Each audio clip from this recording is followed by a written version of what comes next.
인생을 돌아보니 자식들 뒷바라지 하느라 반평생이 지나버렸습니다.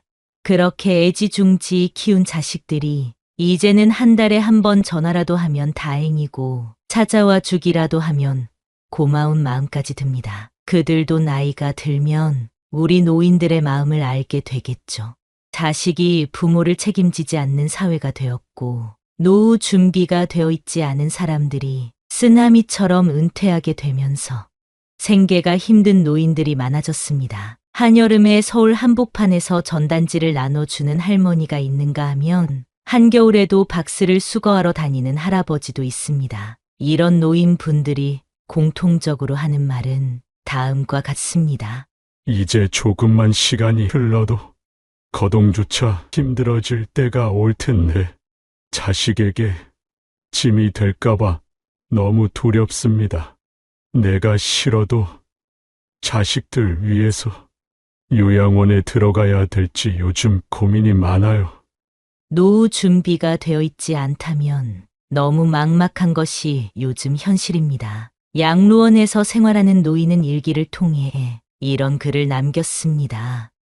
열심히 살 때는 세월이 총알 같다 하고 화살 같다 했건만 할 일 없고 몸이 쇠하니 세월이 멈춰버린 것 같습니다. 정신이 맑으면 무엇하리요. 자식 많은들 무엇하리요. 보고픈만 더하더이다. 차라리 정신 놓아버린 저 할머니처럼 세월이 가는지 자식이 왔다 가는지도 모르고 애지중지하던 자식을 보아도 몰라보고 그리움도 사랑도 다 기억에서 지워버렸으니 그저 천진난만하게도 하루 세끼 주는 밥과 간식만이 유일한 낙이랍니다. 자식 10여 남매 있음 무엇하리요. 이 한 몸 거할 곳 없더이다. 아들, 딸, 자식들이 유명인사면 무엇하리요. 이 한 몸 갈 곳 없어 여기까지 흘러왔더이다.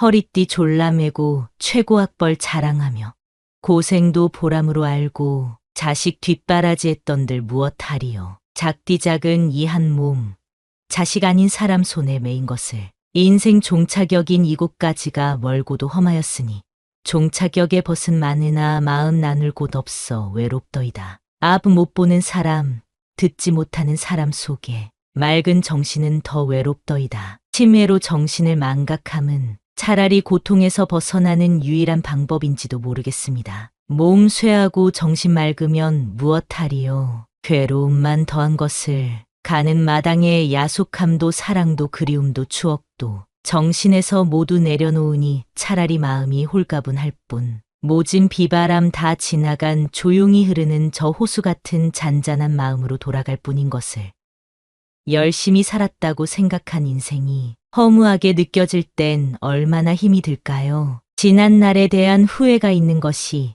인생이라 하지만 다시 한번 그때로 돌아간다면 어떤 인생을 살고 싶으신가요? 많은 사람들이 인생을 다시 살게 된다면 이렇게 살고 싶어 한다고 합니다. 첫 번째, 자유롭게 살아보는 것. 나이가 들수록 지난 날들에 대한 후회가 남기 마련입니다. 그 중에서도 많은 사람들이 하는 후회는 바로 나는 더 자유롭게 살았어야 했다는 것입니다. 왜 이런 후회를 하는 것일까요? 그 이유는 살면서 많은 책임이나 의무에 얽매여 살아왔기 때문입니다. 예를 들면 우리는 가족이나 직장 그리고 사회적인 시선이라는 틀 안에서 살아가게 됩니다. 이렇게 살아가는 것이 당연하다고 생각하고 젊을 때는 우리에게 무한한 시간과 가능성이 있다고 착각하게 됩니다. 하지만 나이가 들면서 현실의 벽을 느끼고 시간은 한정되어 있다는 사실을 깨닫게 됩니다. 우리는 후회를 남기지 않기 위해 용기를 내야 할 필요가 있습니다.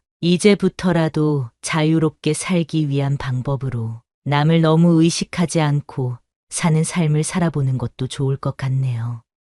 두 번째, 억누르고 살아왔던 것. 어렸을 때부터 감정을 억누르는 방법을 배우고 참고 살아야 된다는 말들을 많이 들어왔습니다. 그러다 보니 내가 표현해야 할 때 표현하지 못하고 나중에 후회하면서 왜 그때 참고 넘어갔을까 후회하는 일들이 많습니다. 그리고 남과 충돌하는 것을 피하기 위해 그냥 참고 넘어가는 경우도 많습니다. 하지만 필요할 때는 표현해야 하는 법입니다. 여러분도 살면서 마음속에 맺힌 것들이 많을 텐데요. 누구에게도 말 못할 응어리진 것들을 댓글로라도 풀어내보세요. 마음이 조금은 편해질 것입니다.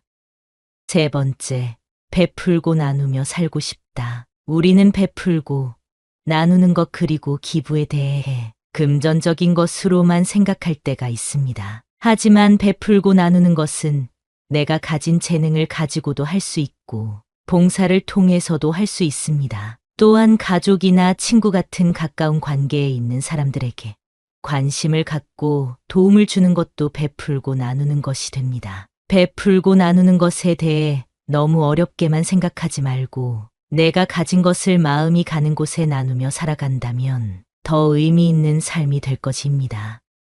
네 번째, 타인에게 지나치게 간섭할 것. 많은 사람들이 남의 일에 참견하고 훈수를 두는 것을 좋아합니다. 과거의 경험을 가지고 현재를 살아가고 있는 사람들에게 조언하지 말고 응원해 주세요. 또한 시대가 급변함에 따라 남에게 관심을 갖는 것보다 나를 위해 현재를 사는 것이 더 유익하다고 생각하는 사람들이 많아지고 있습니다. 상대를 위해서 간섭했지만 상대방 입장에서는 그게 기분이 나쁠 수도 있고 그래서 사이가 멀어지는 경우도 종종 있습니다. 이런 일들은 부모, 자식 간에도 일어나는 일입니다. 그렇기 때문에 아무리 자식일지라도 지나치게 개입하는 것보다 상대방의 모습을 그 자체로 이해하려는 자세를 갖는다면 나중에 이런 후회를 줄일 수 있을 것입니다.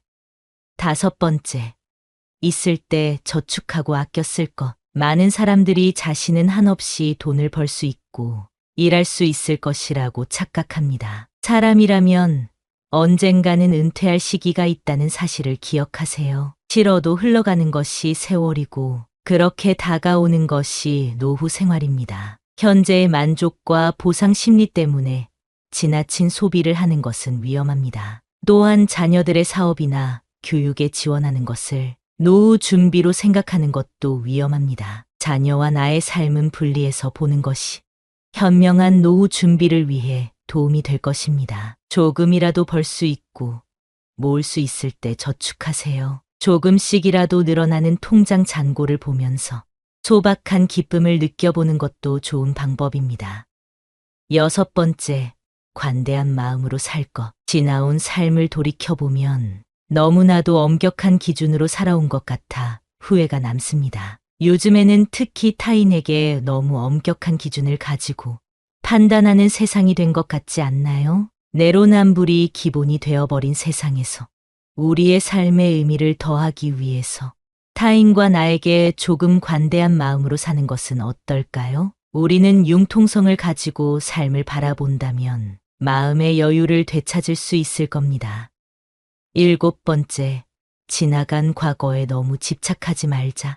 지난 일에 대한 후회와 집착으로 현재의 나를 힘들게 하는 경우가 많습니다. 사람은 안 좋은 일을 생각하면 계속해서 우울해집니다. 스스로를 병들게 하지 마세요. 백미러를 보면서 운전을 할 수 있나요? 우리는 나아갈 길을 바라보고 다가올 일에 대한 대비를 해야 합니다. 긍정적인 사람은 지난 일에 미련을 두지 않는다고 합니다. 그리고 성공한 사람들은 실수로부터 배우는 것이 있다고 얘기합니다. 사람은 누구나 실수를 하는 존재라는 것을 기억하세요. 조급하게 생각하지 말고 더 나은 미래를 준비해 보세요. 독일의 유명한 철학자는 행복한 노후를 보내기 위해서 혼자가 되는 것을 두려워하지 말라고 말했는데요. 우리는 항상 사회에서 사람들과 어울려야 한다는 생각을 합니다. 그래서 혼자 있는 것을 힘들어하는 사람이 참 많습니다. 그러나 건강한 노후를 보내기 위해서는 혼자 있는 시간을 소중히 여기고 스스로를 존중할 줄 아는 사람이 되어야 합니다. 다른 사람과 어울리는 것보다 내가 무엇을 원하는지, 내 마음은 어떤지를 아는 것이 더 중요합니다.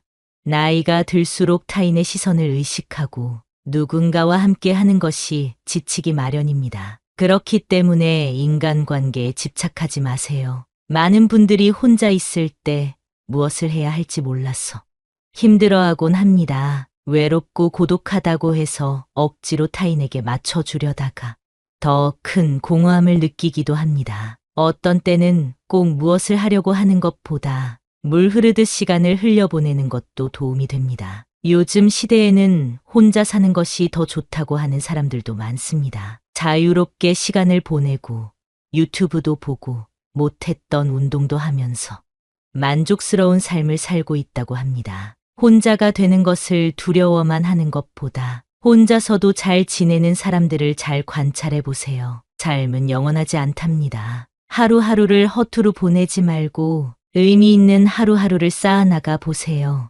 늦었다고 생각하지 말고 내가 무언가 배울 수 있는 기회가 있다면 그 기회를 놓치지 말고 배워보는 것도 좋습니다. 행복하고 건강한 노후를 위해 운동도 부지런히 하시면서 100살 넘게 행복하게 사셨으면 좋겠습니다. 여러분의 인생을 위해 항상 기도하겠습니다. 대한민국이 초고령화 사회로 접어들었다고 합니다. 갈수록 살기 팍팍한 세상이 되어가는 이때에 여러분의 노후 준비는 잘 되어 가시나요? 제가 요즘 친구들을 만나면 노후 대비를 잘하고 있는지 물어보는 게 필수 질문이 되었는데요. 생각보다 많은 사람들이 준비가 되어 있지 않아서 막막해 하더라고요. 이런 세상이라 늙어도 몸이 허락해주는 한 일하고 싶어 하는 사람이 많이 보입니다. 이런 현상은 통계로도 알 수 있었는데요. 65세부터 79세 어르신들 중 과반 이상이 생활비가 필요해서 나이가 들어도 일해야 한다고 답했습니다. 은퇴를 앞둔 시점에서 상대적으로 빈곤한 노후가 현실이라는 사실이 무섭기도 합니다. 특히 우리 중년들이 처한 상황이 위로는 부모를 봉양해야 하고 아래로는 자녀의 미래를 책임져야 하는 현상 때문에 정신을 차려보니 이미 세월은 흘렀고 결국 자신의 노후 준비는 뒷전이 되는 상황이 발생합니다. 이보다 더한 최악의 상황은 다 큰 자식들이 먹고 살기 힘들다고 도움을 요청할 때입니다. 나의 노후도 준비가 되지 않은 상태에서 자식들을 돕느라 등골이 휘어집니다. 내가 아무리 없더라도 자식 도와주고 싶은 게 부모 마음이라서 빚을 내서라도 자식들을 돕는 분들이 많은데요. 이런 행동은 사실 노후에는 아주 치명적인 일입니다. 우스갯소리로 자식에게 재산을 안 주면 시달려서 죽고 찔끔 주면 졸려 죽고 다 주면 굶어 죽는다는 말이 있을 정도인데요. 제가 아는 어떤 분은 자식이 노후를 책임지겠다며 투자를 요청해서 그 말만 믿고 목돈을 건넸다가 노후는커녕 부모 자식 간 관계도 멀어졌다고 합니다. 남보다 더한 사이가 되어 눈물 흘리던 그분을 위로했던 기억이 있는데요. 심지어 부모가 자식에게 돈을 되돌려달라며 법적 소송을 하는 일까지도 비일비재하게 일어나는 일이 요즘의 현실이라고 합니다. 돈이 무엇인지 은퇴를 앞둔 중년층과 노년기에 접어드는 많은 고령층이 하는 가장 큰 후회 중 하나가 경제적으로 여유로운 환경을 마련하지 못했다는 점인데요. 여러분은 마트에 갔을 때 돈이 없어 고민을 한 경험이 있으신가요? 노후에는 지금보다 더 많은 수익이 들어오기는 힘들기 때문에 아무런 준비 없이 노년을 맞이하게 된다면 경제적인 어려움에 직면하게 되고 이는 곧 삶에 영향을 주게 됩니다. 삶에 영향을 준다는 것은 사회적으로 고립된다는 것을 의미합니다. 일반적으로 노령층에 접어든 대부분의 사람들이 느끼는 고통 중 하나로 자신이 사회적으로 고립되었다는 느낌을 받는 것인데요. 대부분의 사람들이 20, 30대에 활발하게 여러 사람들을 만나고 사회에서 수익을 창출하고 이를 기반으로 삶을 이어왔기에 노년층이 되면 자신이 동떨어진 듯한 느낌을 받는 것이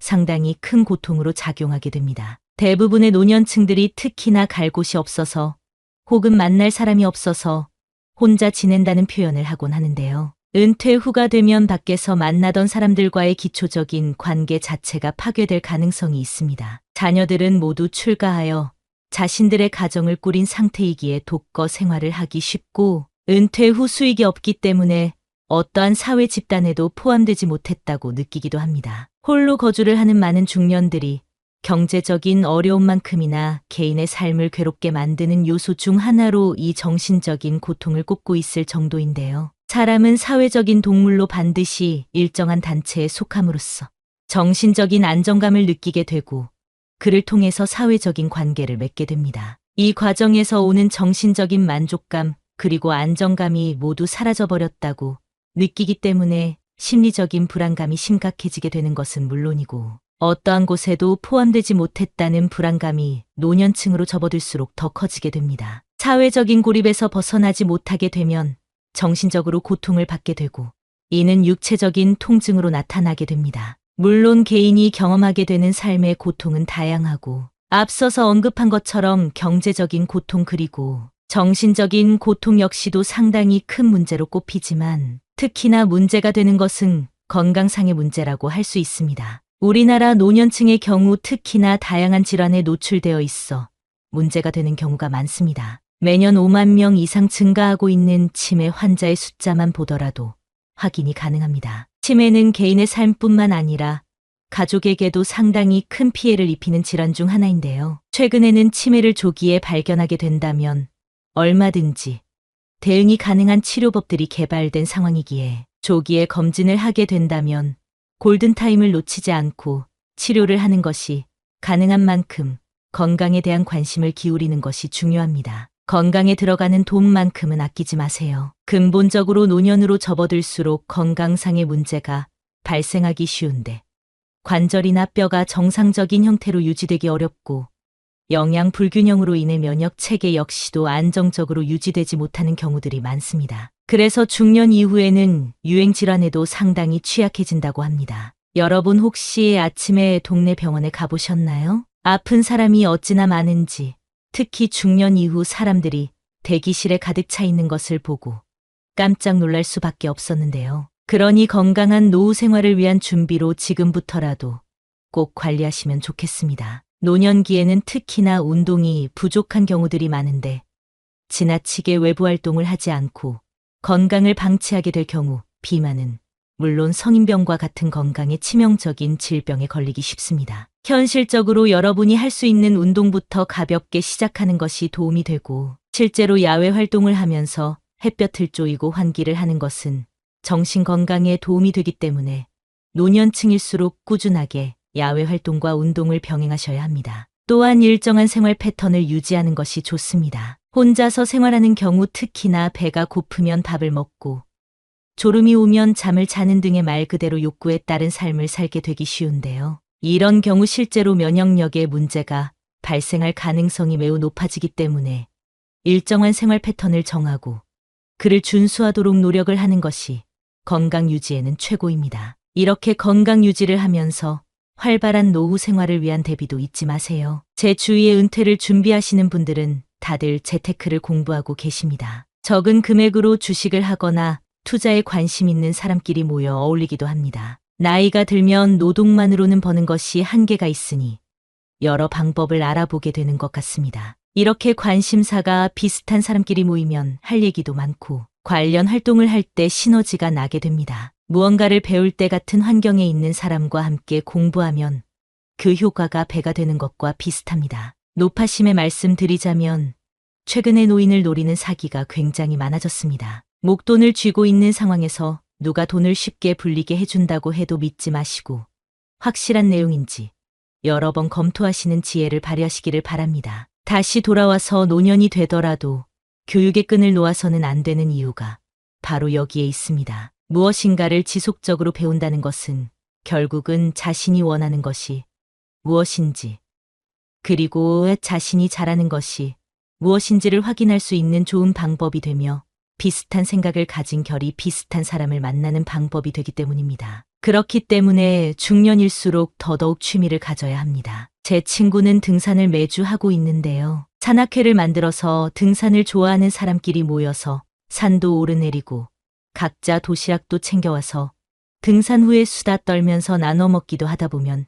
즐거워서 시간도 금방 지나고 다음 모임이 기다려진다고 하더라고요. 저는 아침마다 요가를 가는데 아침에 가보면 여성뿐만 아니라 중년 남성분들도 적지 않게 보입니다. 신체 단련뿐만 아니라 요가 후의 명상을 통해 정신적으로도 건강해지는 느낌이 들어서 개인적으로는 정말 추천드리고 싶습니다. 이뿐만 아니라 주위를 둘러보면 정말 많은 취미 활동이 존재하는데요. 주민센터에서 운영하는 프로그램이나 친구가 가입하고 있는 동호회나 모임에 참여하면서 가끔씩이라도 사람들을 만나고 대화도 나누면 더 열심히 살고 싶은 기분이 들곤 합니다. 피곤하게 매일 같이 만나는 것보다는 나에게 도움이 될 정도로만 만나시는 것을 권장드립니다. 중년이 되면 정신적으로 우울감을 느끼는 분들이 점점 많아지는데요. 정신적으로 우울감을 느낄수록 더 많은 활동을 하고 대화를 할 수 있도록 대외 활동을 활발하게 하는 것이 분명하게 도움이 된다는 사실을 꼭 기억하세요. 중년에 접어들었다고 해서 현실에 안주하지 마시고 꾸준하게 할 수 있는 일을 찾아놓는 것이야 날로 더 나은 삶을 위한 방법이라는 사실을 잊지 마세요. 여러분의 노후가 건강하고 행복하기만을 바랍니다.